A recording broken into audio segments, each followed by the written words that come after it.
We choose to go to the moon in this decade and do the other things, not because they are easy, but because they are hard. Si l'ensemble de l'univers est strictement déterminé par les lois de la nature, l'avenir est dicté par ce qui s'est produit précédemment. The United States will withdraw from the Paris Climate Accord. Les plantes de la Terre sont vertes uniquement parce que notre soleil est vert. Getting to Mars will be risky, dangerous. Est-ce qu'on peut continuer à manger autant de viande tout en protégeant la planète? There is life on Mars. Climate change is real, it's happening.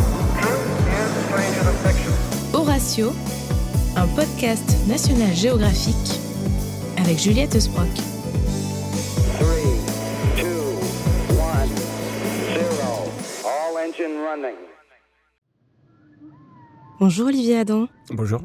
Vous êtes bioacousticien, spécialiste des cétacés et professeur à Sorbonne Université.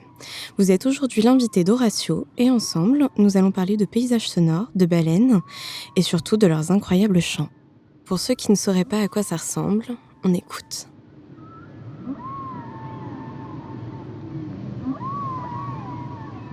Olivier Adam, est-ce que dans un premier temps, vous pourriez expliquer à nos auditeurs ce qu'est la bioacoustique ? Alors la bioacoustique, en fait, c'est l'étude des sons de la nature, alors principalement des espèces animales. Ça fait partie des paysages acoustiques. Maintenant, on parle beaucoup de paysages acoustiques, c'est-à-dire en fait tous les sons qui peuvent décrire un paysage. Même dans les villes, par exemple, on peut distinguer différentes villes en fonction des sons qui sont émis dans cette ville. Par exemple, on peut distinguer New York de Paris assez facilement. Et donc, dans la nature, on fait ça. On enregistre donc toutes les espèces animales qui vont créer des sons. Et après, pour faire plusieurs choses, alors soit, par exemple, simplement pour savoir s'ils sont là, pour détecter, pour avoir un niveau de la biodiversité qui est dans une forêt, par exemple, soit pour s'intéresser à une espèce en particulier, comportement, interaction entre les individus, stratégie, et puis de décrire, en fait, leur activité. D'accord. Et vous êtes spécialisé en bioacoustique dans l'étude des cétacés. Donc, dans la grande famille des cétacés, on trouve les baleines, mais aussi les orques, les belugas, les dauphins. Est-ce que vous pourriez nous dire si, au final, dans cette grande famille, est-ce qu'ils communiquent tous par ce qu'on appelle le chant des baleines ? Alors, il y a 90 espèces de cétacés. D'accord. Ce sont des mammifères supérieurs. Ils sont marins, donc ils vivent dans l'eau.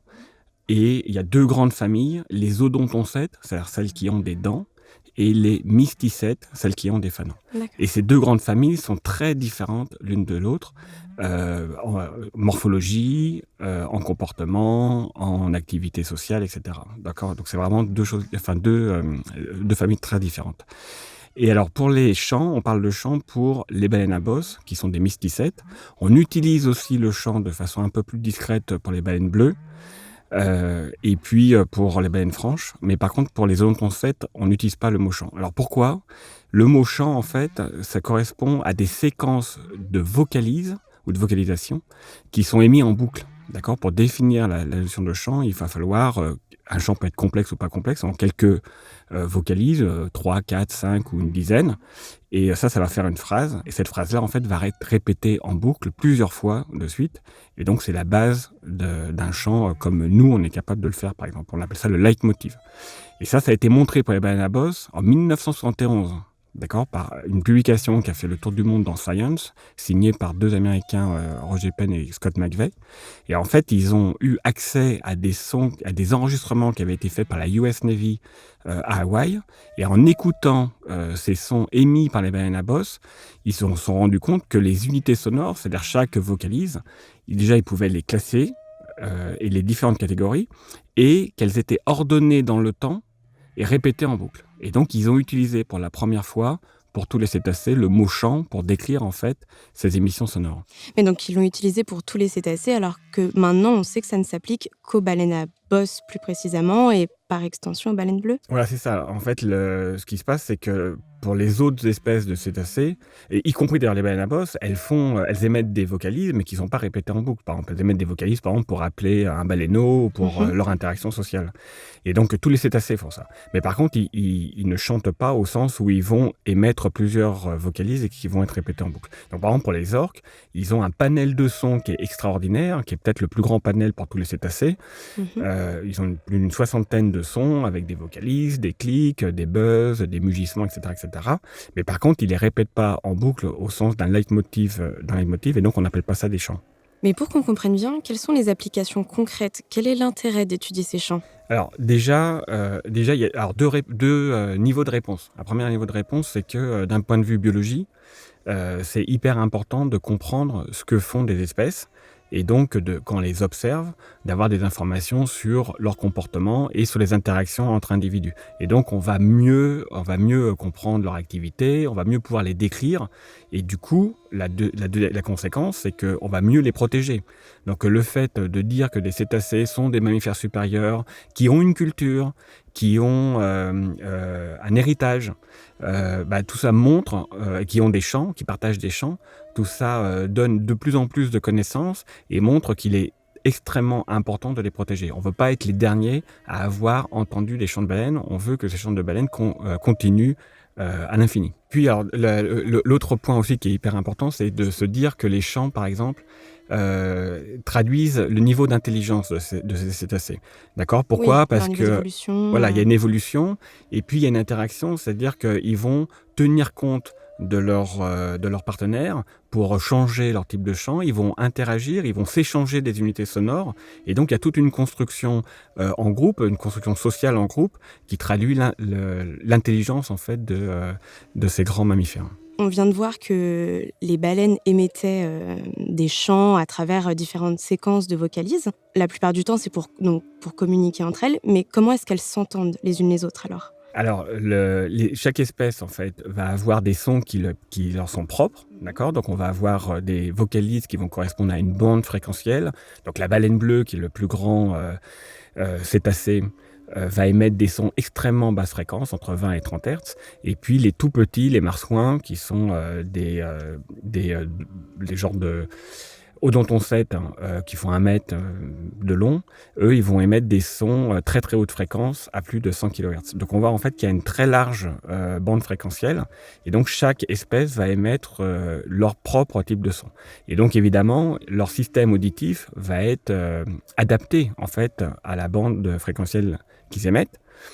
Donc ils vont pouvoir s'entendre interespèces, c'est-à-dire que les dauphins qui vont émettre des clics, les baleines à bosse vont les entendre parce qu'ils ont une bande fréquentielle qui se chevauche, d'accord ? Mais les interactions entre individus, c'est souvent au sein même de la même espèce. Par exemple, si on prenait les chants des baleines à bosse, elles sont émis par les mâles pendant les périodes de reproduction. Donc les scientifiques pensent que ça a un rôle à jouer dans la reproduction, soit pour attirer des femelles, soit pour délimiter les territoires et pour rentrer en compétition mâle-mâle. D'accord ? Parce qu'il y a beaucoup d'interactions entre mâles chez les baleines à bosse. Donc finalement, toutes ces communications, ça leur sert pas juste à communiquer au sein même de la population, ça leur sert aussi pour les parades nuptiales. Alors je sais pas si on emploie le terme parade nuptiale pour les baleines, mais aussi pour la chasse. Alors il y a plusieurs types de sons. Si on reprend par exemple les chants des baleines à bosse, on pense que c'est lié à la reproduction. Mais par contre, il y a d'autres types de sons pour les odontocètes qui s'appellent des clics, par exemple. Et les clics servent à écolocaliser, c'est-à-dire à chercher, à avoir une information sur son environnement et éventuellement à chercher des proies. Donc les dauphins, les orques, les cachalots émettent des sons extrêmement courts qui sont en fait donc de ce type de clics. Et ces clics vont se réfléchir sur les calmars ou les poissons qui sont devant eux. Et donc ils vont avoir, comme fait d'ailleurs la chauve-souris, qui est un mammifère, une information sur les cibles qui sont devant eux. Donc il y a des types de sons qui sont différents en fonction des activités, quoi. Et puis par exemple, si on voulait reprendre un autre type de son, par exemple chez les dauphins, ils utilisent des sifflements, donc ils font des clics et des sifflements, et certains sifflements sont propres à un individu. Donc en 2013, par exemple, Vincent Janik de Saint-Andrews a publié des articles sur la signature acoustique individuelle de ces dauphins, et donc basés sur ces signatures qui sont propres à l'individu. D'accord, donc comme on a pu le comprendre, vous avez principalement, lors de vos recherches, étudié les baleines à bosse, mais vous avez surtout démontré, contrairement à ce qu'on pensait, que les baleines possédaient bien des cordes vocales. Est-ce que vous pourriez nous en dire un peu plus ? Alors, en fait, il y a eu beaucoup de travaux qui ont été faits sur les odontocètes et sur les dauphins notamment, de l'anatomie, et on a montré assez vite qu'il y avait des membranes au niveau des évents, juste en dessous des évents, qui claquaient et donc qui expliquaient les clics. D'accord, les émissions de clics des dauphins et des odontocètes en général. Et en fait, cette publication, je ne sais pas pour quelle raison, mais a été détournée en disant effectivement, les dauphins n'ont pas de corde vocale. D'accord ? Donc ça a été une conclusion qui a été pas tout à fait la vérité qui est écrite dans cet article-là.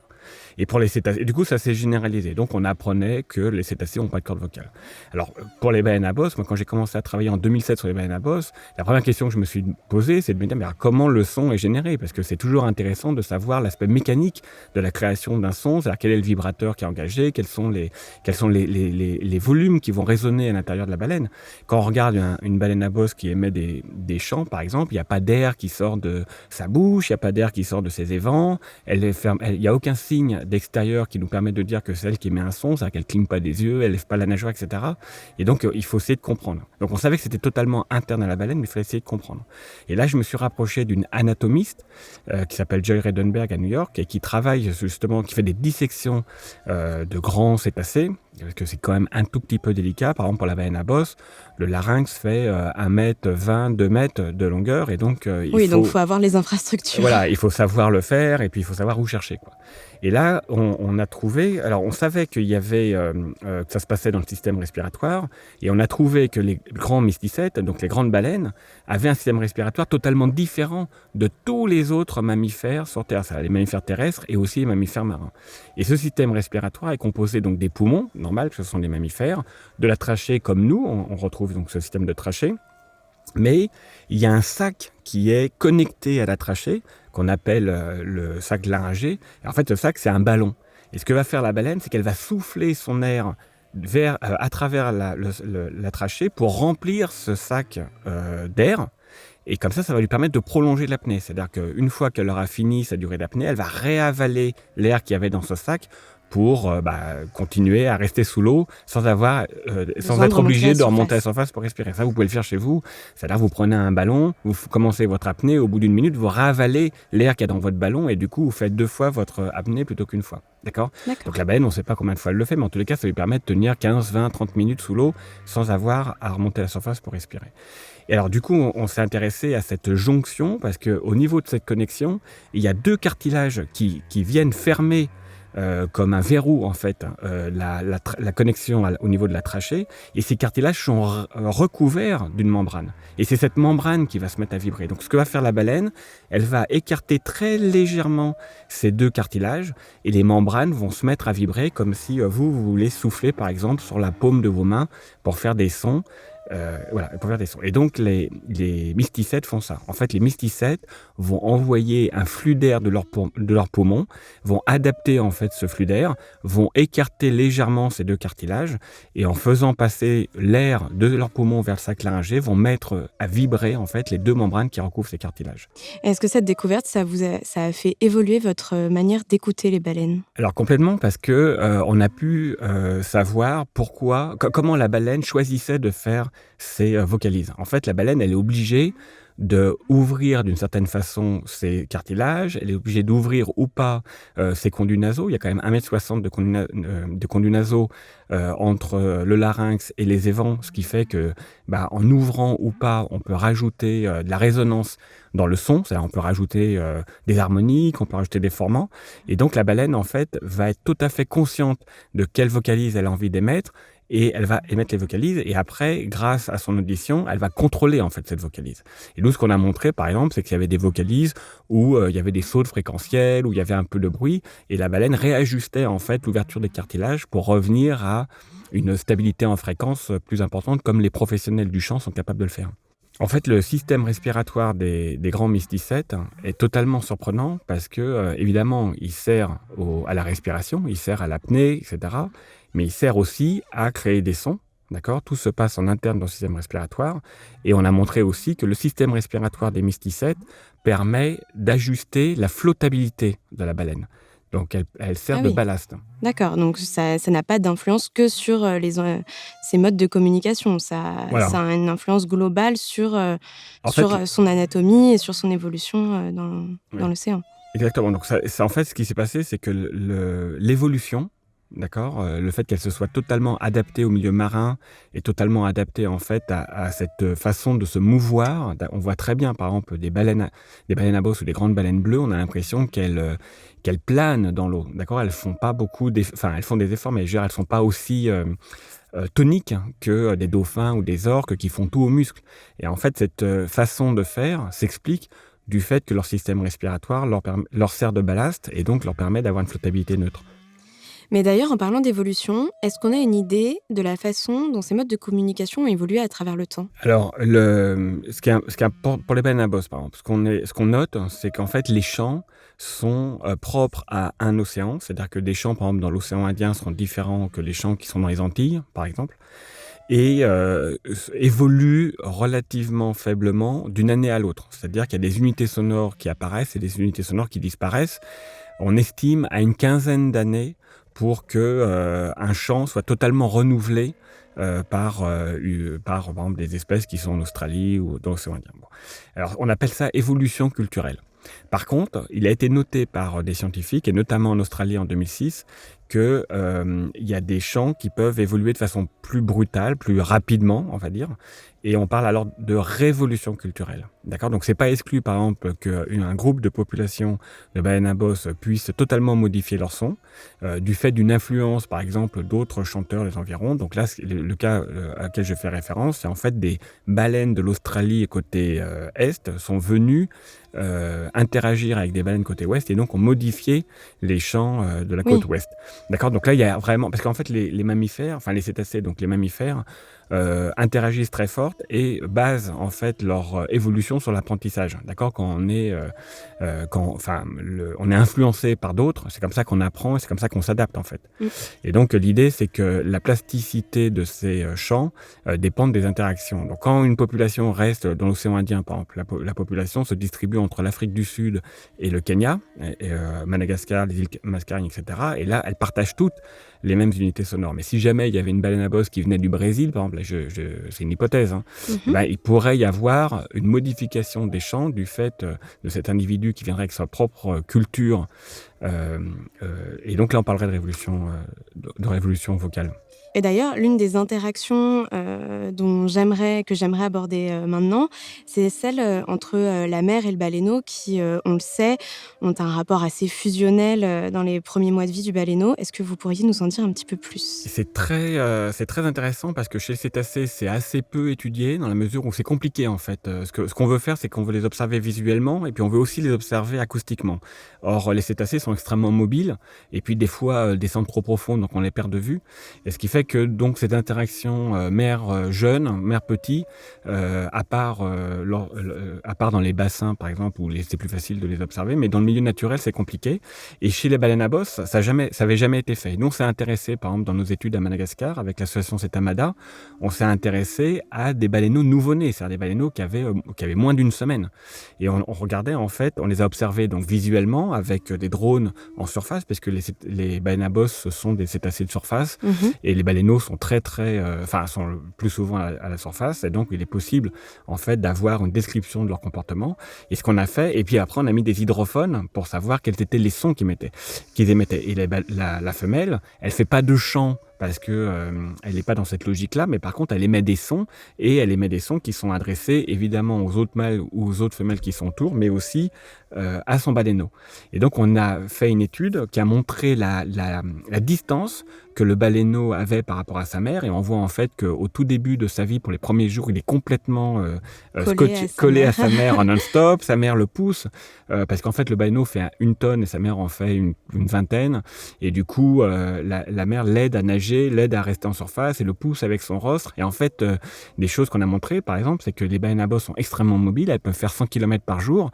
La mère, même quand elle a un baleineau nouveau-né, peut faire ce type de distance parce qu'elle va aider son baleineau qui se pose littéralement sur sa tête et va le déplacer de cette façon-là. Donc c'est extrêmement impressionnant. Et on a noté aussi après les activités, donc la mère par exemple peut descendre à une certaine profondeur alors que le baleineau reste à la surface ou va essayer de la rejoindre de temps en temps pour voir ce qu'elle est en train de faire parce que probablement que lui il a perdu le contact visuel alors que elle, du fait qu'elle est à une profondeur et avec le contre-jour, a toujours un œil sur son baleineau. Donc des fortes interactions entre elles, visuellement, acoustiquement et tactiles, parce qu'ils sont toujours en train d'être au contact physique l'un avec l'autre. Mais d'ailleurs, des scientifiques américains ont récemment mené une étude sur des populations de baleines au Gabon et à Madagascar. Ils y ont découvert que les baleines étaient capables d'acquérir des éléments de langage d'autres populations. Euh, à quoi ça leur sert concrètement, ces nouvelles acquisitions de langage? C'est fondamental pour deux raisons. Première raison, c'est que jusqu'à maintenant, on avait des schémas migratoires nord-sud et donc on essayait de repérer des populations en fonction de leur migration. Et donc on a plusieurs populations qui sont par exemple l'Atlantique Sud, le Pacifique Sud, etc. Et puis pareil pour l'hémisphère nord. Et donc ces schémas migratoires sont peut-être un peu trop simplistes. Là, on s'intéresse à quoi? Les scientifiques s'intéressent à quoi au jour d'aujourd'hui? C'est de savoir quelle est la mixité qu'il peut y avoir au sein de ces populations. Et cette mixité, elle peut se faire de deux façons différentes, soit au niveau des aires d'alimentation ou des aires de reproduction, soit au cours de leur route migratoire. Et alors, qu'est-ce qui se passe? On avait montré bien avant qu'au niveau génétique, les baleines qu'on retrouvait au Gabon étaient proches génétiquement des baleines de Madagascar. D'accord? Et on avait mis des balises Argos et on voyait par exemple que des baleines de Madagascar descendaient en Afrique du Sud et puis que les baleines du Gabon aussi descendaient en Afrique du Sud. Et là, qu'est-ce qui a été montré de plus avec cette étude sur les champs? C'est qu'elles partagent aussi des unités sonores. Donc là, tout le temps a montré qu'en fait, il s'agirait de la même population. Et ce qui est intéressant de voir, c'est que quand elles vont aller s'alimenter au sud, donc proche de Crozet ou proche des terres, proche de l'océan austral, à un moment donné, elles vont remonter après au nord et la question qu'on se pose, c'est qu'est-ce qui va les décider d'aller plutôt vers Madagascar ou plutôt vers la côte ouest de l'Afrique? Et là, on peut imaginer, donc soit c'est intentionnel, c'est Axel qui prennent une décision de choisir, soit c'est par pure opportunité, c'est-à-dire qu'à un moment donné, elles veulent suivre une autre baleine ou prennent une décision. Et là, la conséquence, c'est qu'elles vont se mixer et donc assurer en fait une ouverture génétique suffisante pour que la population soit toujours en bonne santé. Et c'est d'ailleurs ce qui se passe pour les baleines à bosse, c'est que depuis 2009, on a vu que la population croît, alors pas de beaucoup, de 5-6%, donc on est encore très loin des effectifs qu'il y avait avant la chasse industrielle, mais en fait, le fait que les tendances soient positives au niveau de la population, ça peut aussi s'expliquer par le fait qu'elles ont une ouverture génétique suffisante. Donc, en fait, les baleines ont vraiment une souplesse génétique, une capacité d'adaptation génétique hors norme par rapport aux autres cétacés du fait de leur route migratoire, oui, sauf il y a une seule population qui ne migre pas, qui est proche de Oman, c'est-à-dire dans les nord en haut, et en fait, elle ne migre pas, et donc cette population est sous surveillance, parce que justement, on veut voir comment elle va évoluer du fait qu'elle est fermée dans un endroit, elle est isolée. Oui, elle est isolée, mais en fait, elle ne migre pas parce qu'elle n'en a pas besoin. Probablement. Elle doit trouver tout sur place pour assurer leur activité vitale. C'est pas le cas pour toutes les autres espèces de cétacés. Il y a des espèces de cétacés qui sont résidentes. Par exemple, il y a 500 grands dauphins qui sont entre le Mont-Saint-Michel, Cherbourg et les îles anglaises. Et eux, ils vont rester là à vie. Il y a 150 grands dauphins qui sont en Guadeloupe. Et eux, ils restent là toute l'année. Il y a 180 cachalots qui sont résidents entre la Dominique, la Guadeloupe et Montserrat, etc. Donc il y a des espèces qui sont résidentes, qui ne migrent pas. Et là, ce qui est intéressant de voir, c'est comment ils assurent leur ouverture génétique. C'est-à-dire, est-ce qu'ils vont se mêler avec des cétacés qui viennent du large ou est-ce qu'ils sont en queue entre eux, etc. Et donc ça, c'est des choses qui nous intéressent. Ce qu'il faut retenir, en fait, c'est que plus les cétacés sont résidents, enfin en tout cas sont dans un lieu étroit, plus ils sont susceptibles d'être en situation difficile, parce que si jamais il y avait, pour des raisons d'activité humaine, type réchauffement climatique de la planète ou construction d'un parc éolien, etc., enfin quelque chose qui remet en cause leur environnement, elles seront donc fragilisées. D'accord. D'ailleurs, en parlant d'activité humaine, comme vous venez de l'expliquer, au-delà de la pêche industrielle, il y a l'activité humaine dans les océans s'amplifie, elle est de plus en plus intrusive et surtout, on peut l'imaginer beaucoup plus bruyante. Est-ce que ce bruit a une influence sur les modes de communication des baleines? Alors, complètement. En fait, les activités humaines, elles ont toujours impacté la nature, d'accord? Et je pense que c'est pas vraiment un concours, mais c'est vrai que pour les océans, on peut facilement voir que l'impact est majeur. On peut même classer en fait les différentes activités humaines qui impactent directement les océans, mais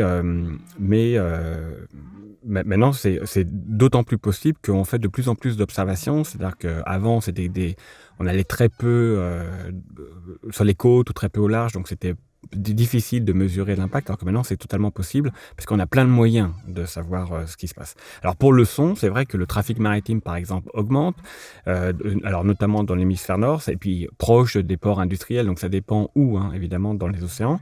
Et puis il y a d'autres activités qui sont largement bruyantes, comme les parcs éoliens par exemple, qui vont générer un bruit continu basse fréquence. Après il y a des constructions proches des côtes qui permettent en fait qui vont aussi générer des sons, et ça évidemment ça va impacter toute la biodiversité, toute la flore et toute la faune marine, pas uniquement les cétacés. Alors les cétacés évidemment qui vont être impactés parce qu'eux utilisent les sons directement comme nous, et alors ça peut les impacter à différents niveaux, d'accord ? Il y a des niveaux qu'on pourrait caractériser de relativement faibles, c'est-à-dire que ça va les gêner dans leurs interactions, mais ils vont trouver des parades pour s'en affranchir. Alors que les parades, c'est quoi ? C'est de changer éventuellement de bande fréquentielle. Par exemple, c'est ce qui avait été noté sur les belugas, qui sont lors du trafic maritime qui est très basse fréquence. Les belugas émettent des sons un tout petit peu plus aigus que d'habitude pour aller communiquer sur une bande fréquentielle qui n'est pas atteinte par les bateaux. Donc il y a des adaptations qui vont se faire en fonction de l'intensité sonore qu'il y a dans la zone. Et puis après, ça peut aller jusqu'à l'échouage. Et ça avait été montré, par exemple, lorsqu'a été introduit des sonars militaires qu'on a appelés le LFAS pour Low Frequency Active Sonar. Il y a eu des échouages qui ont été produits à cause de ça, parce que les cétacés étaient soit paniqués, soit gênés de façon très forte par ce type de son, et donc n'avaient qu'une seule envie, c'était soit sortir la tête hors de l'eau, soit aller s'échouer, quoi. D'accord. Et c'est compliqué. En fait, ce qu'on veut maintenant, ce qui est important, c'est que la majorité des pays prennent des décisions sur l'observation des cétacés et l'observation des activités humaines, et de voir quels sont les moyens pour en réduire, atténuer l'impact, d'accord ? Et donc c'est ce qui se passe. On peut mettre des marine mammal observers, par exemple, donc des observateurs sur les bateaux pour aller voir quels sont les comportements, comment réagissent les cétacés autour, par exemple, de bateaux ou de plateformes qui génèrent des sons. Et puis, évidemment, il y a des réseaux échouages qui sont très performants et qui vont venir noter, en fait, tous les cétacés qui sont échoués et essayer d'en savoir la cause. Donc, ça peut être des traces sur leur corps, lorsqu'il y a des filets, par exemple, des interactions dans les filets de pêche. Ça peut être aussi déceler des famines, parce que les cétacés sont trop maigres. Ça peut aussi être des problèmes auditifs, et du coup, générés probablement par des émissions sonores qui étaient trop violentes. D'accord. Et à part ces mesures d'analyse et ces mammal observers qui sont sur les bateaux, est-ce qu'il y a des mesures plus préventives pour participer à atténuer cette gêne pour les baleines ? Alors complètement, parce que là on assiste à un vrai changement pour les océans. C'est-à-dire que jusqu'à maintenant, il y avait très très peu de régulation des régulations des activités économiques dans les océans, alors que maintenant on les voit apparaître. Et je pense qu'il va y avoir des attentes par rapport à des décisions des gouvernements, mais aussi il va y avoir une auto-régulation par le système économique. Par exemple, si on devait prendre les bruits des bateaux, des supertankers qui sont en train d'être construits, il y a des hélices qui ont un rendement plus important et qui font moins de bruit. Donc c'est gagnant-gagnant. C'est-à-dire qu'il n'y a aucune raison qu'un constructeur ne choisisse pas d'utiliser cette hélice, parce que comme ça, il va économiser du carburant, et en même temps, ça fera moins de bruit, donc il y aura moins de gêne pour les cétacés et pour la biodiversité en général.